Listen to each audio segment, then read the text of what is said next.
Are my live? Yeah. Sorry, you guys. I'm live. I'm just staring into space. Yes, I am live. Let's try this one more time. I don't know about you, but I like to have a glass of wine after a long, unproductive day. So I've been enjoying wine lately. And please, Rachel, come to Katie. Hopefully, she'll be here momentarily. And I hope you. Ah, Hooray! Rachel! I'm so sorry. I've never done this before. You've never, well, good job. Excellent job. It's hard to get the hang of it. And we have to start and stop because half the time, Rachel, the Wi-Fi is bad and you have Yeah. to kind of start over again. But you're so nice to do this. Thank you for having me. And I'm so impressed that you have figured all of this out. I feel like I never knew how little I knew about technology until I tried to quarantine. Oh, honey, I have not figured it out. This is why I have my 23-year-old assistant with me. She's, Hello. she's quarantining with me, and thank God for her because I'm doing my podcast. I'm doing a lot of Zoom meetings and interviews, so it's been crazy. But you made it. You're frozen a little bit, but Oh, hopefully no. that'll work itself out. Is your Wi-Fi good, or what do you I think? so. So far, so good. Am I Can you still see frozen? me? Yeah, I can see you now. That's right. You're buffering, so you're fine. I think it'll work. But first of all, I just want to say I'm super excited to meet you because I am such a huge fan. Not to get all fangirly on you. Thank you. It's so nice to meet you too. This is so strange, but it's really fun. Yeah. And by the way, I mean, what a gift, The Marvelous Mrs. Maisel. I mean, it's such a fantastic show. It's so great. You're fantastic in it. Thank But you. these kinds of roles don't come along all that often. How did you how did you first learn of the role and how jazzed were you when you read the script? Yeah, I mean, it came about in I think the most traditional way possible. I got sent the script and I read it, and by the bottom of the first page, I knew I wanted this part so badly because you're right, it doesn't come around very often. You still don't see nearly enough opportunities to play complicated and interesting and fierce women who are unapologetically ambitious. I mean, it was everything that I've been looking for, and I didn't think I was going to get it. I've never done comedy, and it felt like a real long shot, and I'm so happy to be here. And you have such a great cast of actors to work with, not to Yeah. mention the creator who's Amy Palladino, is that right? Yeah, Amy Sherman-Palladino. And I saw her, I think I saw you all from afar. I was lucky enough to go to the Screen Actors Guild Award, and I think she Oh, got a big award. And she seems like such a character. oh yeah. I mean, she's the greatest. She's so sharp and smart. She's easily the smartest person in any room. She's wildly intimidating and wonderful, and she's a real fierce leader for this show. She runs a tight ship, and we're all the beneficiaries of her great leadership. Tell us a little bit about some of the other stars that you work with because they're all so enormously talented. I want to kind of give props to everybody. And I know that Amy created the Gilmore Girls. Someone just wrote that she Yeah. created the Gilmore Girls, right? Yeah, Amy created and wrote on and directed Gilmore Girls for many years alongside her husband, Dan Palladino. Obviously, we have the brilliant Tony Shalhoub and Alex Borstein and Michael So Zegan funny. and Marin Hinkle. I mean, it it truly is a dream, and it always feels so silly saying that because I feel like you hear people say that all the time. I love going to work every day, but the hardest part about quarantine has been not being able to see these guys every day, and we laugh so much. And on top of that, it's a brilliant group of incredible human beings who are Oh, both that's so nice. talented and incredibly kind. And I count my lucky stars every day. Someone wanted someone mentioned on this, you can read the comments sort of, you have to kind of read and multitask, but someone was talking about how incredible the wardrobe is as well, which is true. And by the way, what do you have, like a 16-inch waist? It's quite annoying, Rachel. No, but thank you. I have some assistance from a corset, certainly. But Oh, our amazing costume designer Donna Zakovska is a freaky genius person. These costumes just fall out of her brain, and costume fittings are one of my favorite parts about working on the show. Just walking into the room and seeing all the fabrics that they're looking at, and trying on a gazillion pairs of vintage shoes, and finding matching purse sets, and it's been wild. I'm not nearly that girly in my own personal style, so it's been really, really fun to get to try on all those gorgeous dresses every week. I know, and I love that you and your mom are unapologetic clothes horses, you know, and you just are so into it, and it makes it so fun. And someone else asked, and I was curious about this too. It is your character modeled after a certain comedian? Did you do any research? Because a friend of mine, my friend Kevin and Pam, whose birthday it is today, and they're watching. Happy birthday, Pam. Yeah, they were talking about, I guess Melissa Rivers thought that Mrs. Mazal was modeled after, that's a lot of M's, Rachel, modeled after Joan Rivers. Is that true? No, not explicitly. I know that early on there was a lot of conversation about that. While we're all obviously enormous Joan Rivers fans, I certainly am, and studied her, as well as Phyllis Diller and a woman named Jean Carroll, who's a little bit lesser known. Moms Mabley. The comedy world was really foreign to me, and I tried to throw myself into it as much as I could. But I had kind of I have a sort of personal story about an interaction that I had with Joan Rivers a few years before she unfortunately passed, and it has really stuck with me. She came to see a play that I was in. She loved theater, and she made sure to say hello and thank you and talk about the show with every single one of the actors. I was 20 years old and brand new. It was my Broadway debut, and she was so kind to me and so encouraging. So while Joan Rivers is obviously somebody that I studied and that I admire very, very much, the character is mostly inspired by Amy's father, who was a comedian. Mm-hmm. So Amy often jokes that she boiled down her father into a 5'3" lady, and thus is Midge Maisel.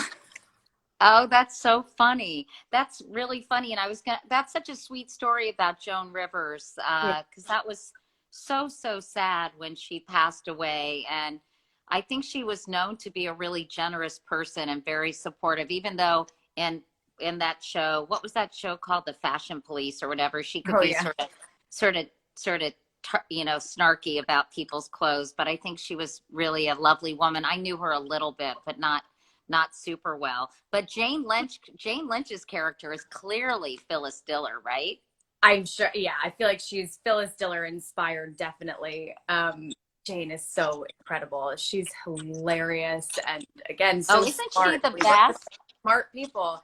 Yeah, Jane is incredible, and I love the rivalry between Mitch and Sophie. It's so funny. And I was going to ask you, I know you've completed 3 seasons, Rachel. So what was the production schedule for season 4? So we were set to start shooting in the kind of late spring, and unfortunately have been put on hold until things return to some sense of normal, and we're able to safely go back to work. So we haven't yet begun season 4, but I hope as soon as we're able to safely get the gang back together again, that we will. We're really excited to keep telling this story. Yeah, I'm excited for the next season to come out. My favorite episodes are always in the Berkshires. Oh, the Catskills, yeah. The Catskills, not the Berkshires.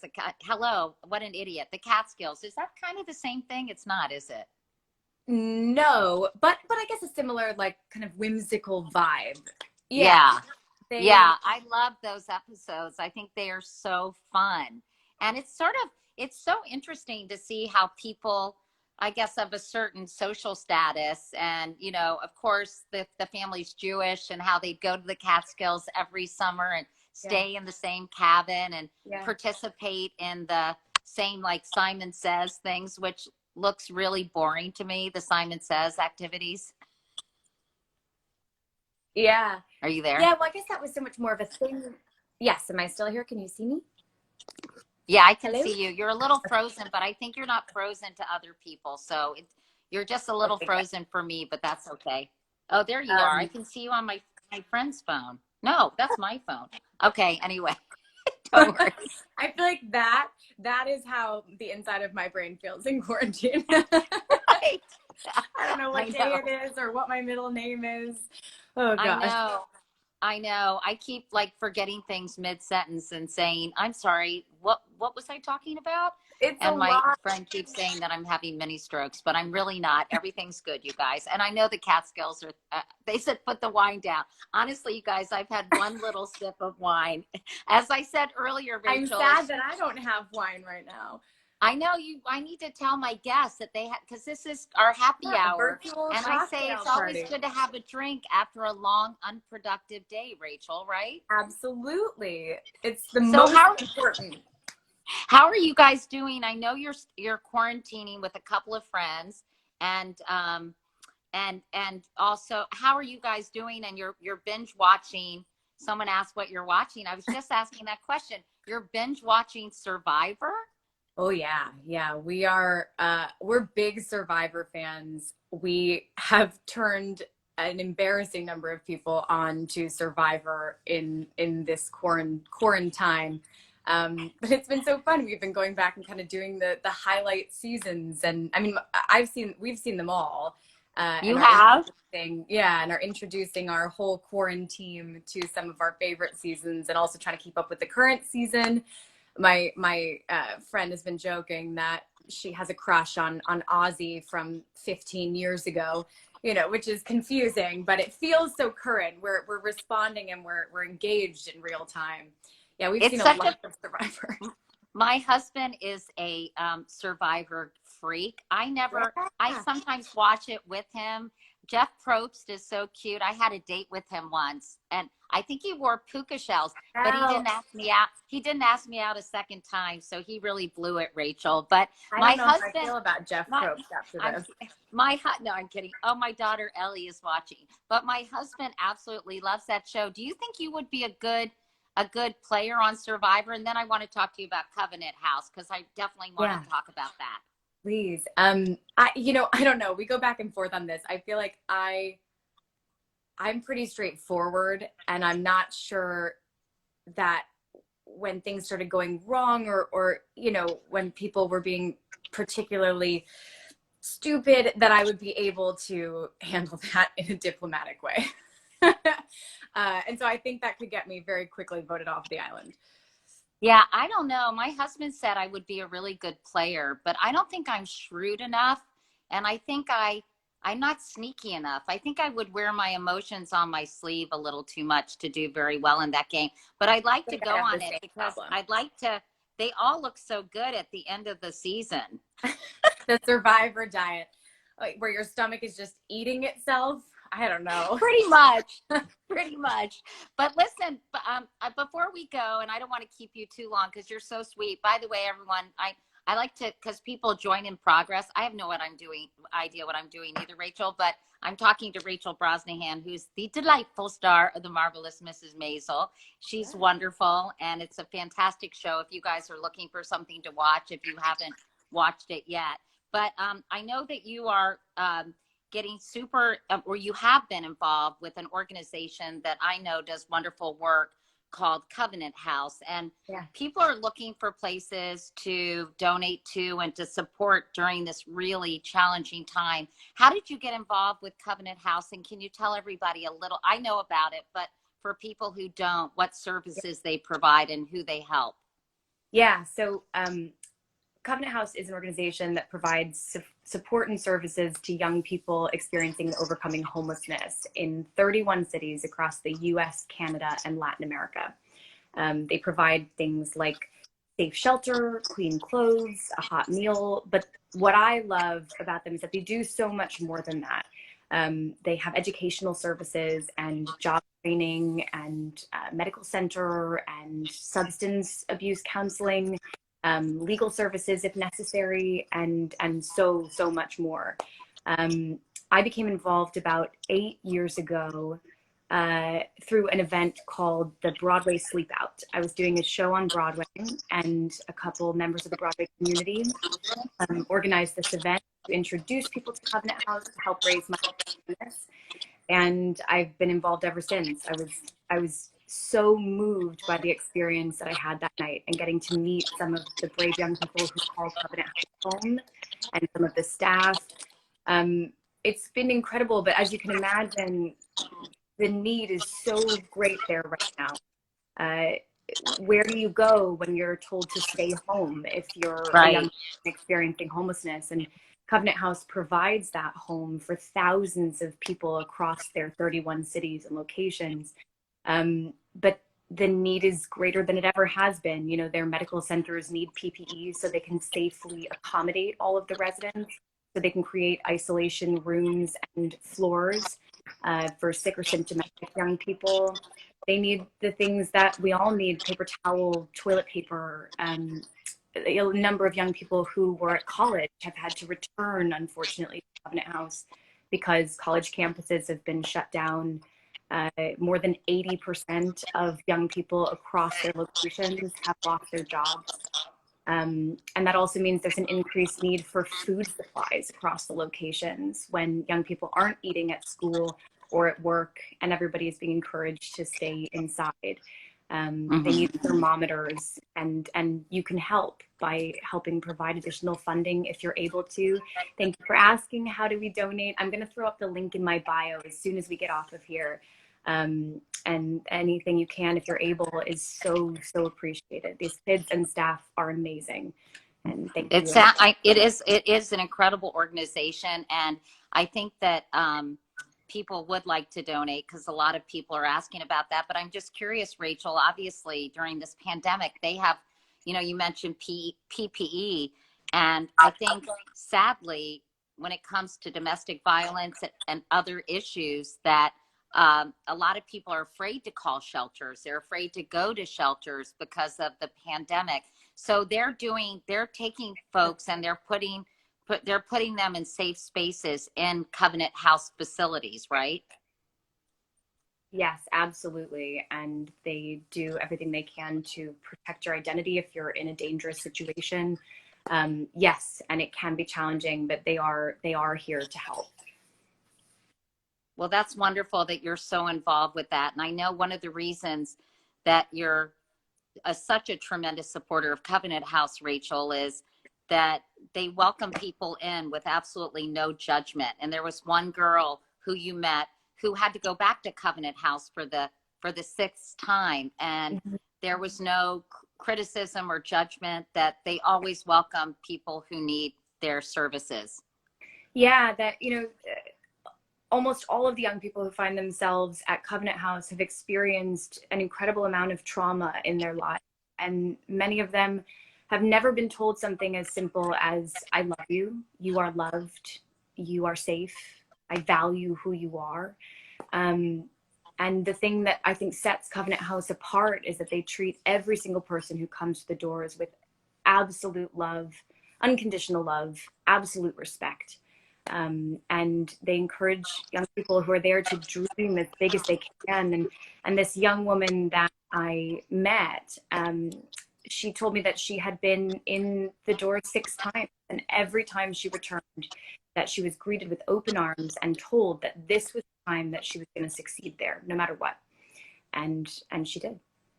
Oh, that's so nice. Well, thank you for telling us about this, because I think a lot of people are looking for great organizations they can support during this time. And sometimes it's a bit overwhelming. So thanks for including Covenant House in the list of wonderful charities people can support. You're so sweet to talk to me. And I know you guys are in New York City. Are you doing that thing every night at 7 p.m. where you applaud and cheer for the healthcare workers? Yeah, it's been such a light during this crazy time, and it's something that I think makes us all feel connected, to be able to hear people clapping and cheering from all over the neighborhood. It's really special, and I hope that our healthcare workers are hearing it as well. I think they are. I have so many friends who are doctors and nurses through my cancer advocacy work, and they say it means so much to hear the support of the community, to hear people cheering. I did an interview with a good friend of mine named Mark Bachapin, who was my late husband's doctor when he was diagnosed with cancer. And it's just so moving to hear him not only appreciate the sound of New Yorkers cheering him and his colleagues on, but all the people in the hospital, from the janitors to the people who are doing security, the people who are preparing the meals, you know, everyone who walks into a hospital is putting themselves at risk. I just interviewed a chaplain, a 26-year-old chaplain at Mount Sinai today. Wow. And it was so moving because she's ministering to the dying and also to traumatized healthcare workers. But it's so hard because, you know, she has to give this kind of spiritual support without actually touching people, or, you know, in many cases, not being close to them. So it's such a challenging time. So I know for a fact that they hear everyone cheering, and they're so grateful. So keep it up. Yeah, please. 7 p.m. over here anyway, every night. And I think it's a slightly different time on the West Coast, I'm hearing. But please, if you're able, open your window, clap your hands, let everyone on the front lines know how much we appreciate them. Yeah. Well, it's so nice to talk to you, Rachel. I think everybody really enjoyed hearing from you, and there's so many nice positive comments, and people really applaud your work with Covenant House as well. So tomorrow not tomorrow, but maybe we're going to feature this in my newsletter. I always put a pitch plug in for that called Wake Up Call. Amazing. Because we have a team that's putting it together every day where we give the most important news stories and a lot of original content. So we'll be sure to do a link to this interview tomorrow in Wake Up Call. And if you haven't subscribed, Missy, you better. I'm on it. Thank you. I will go to katiecouric.com. Tell me where it. Oh, good. Okay. Thank you. Yeah, that's all you have to do. And again, Rachel's going to put information about Covenant House. Oh, by the way, well, she's 29. Everyone's asking about your skincare routine. And I'm like, the woman is 29 years old, for crying out loud. But having said that, you do have beautiful, flawless skin. And what's going on with that, Rachel? Any tips for other 29-year-olds out there? Well, I mean, I've had a very similar skincare routine for a really long time. I've been using Cetaphil. I love it. And it's what's it called? Cetaphil. You've seen it in drugstores, and it comes in a blue and white bottle. They have a cleanser and moisturizers. It's super simple, like 1 or 2 products at a time. Well, we'll make sure people know that Adrienne is making fun of me because I use Dove soap and like cheap moisturizer, which you can probably tell, by the way. But I'm 6'3", so I feel like I should get a pass on that. But well, your skin looks beautiful. Skin. But you're also beautiful on the inside, and you're an extraordinarily talented actress. So Cetaphil. I know Cetaphil. Oh, I use Cetaphil too. Oh, sorry. I've been mispronouncing it for 12 plus years, but yes. Well, I think I guess everybody says it different ways. That's a great, and it's very mild, and it's good because I get eczema, and I'm sure people are like, really? That's fascinating, Katie. But anyway, Rachel uses Cetaphil, everyone, and she looks beautiful. Anyway, we'll let you go. Tell your cute husband, Jason, and your dogs and your friends I said hi. I will. Thanks so much for doing this, Rachel. Thank you. And thank you so much for taking the time to talk about Covenant House. It means so much to me and everyone over there. Thank you. Absolutely. Okay, big kiss, and bye, everybody. Happy Friday. Bye. Take that link in my bio now. Check it out. Thanks, Katie. Bye.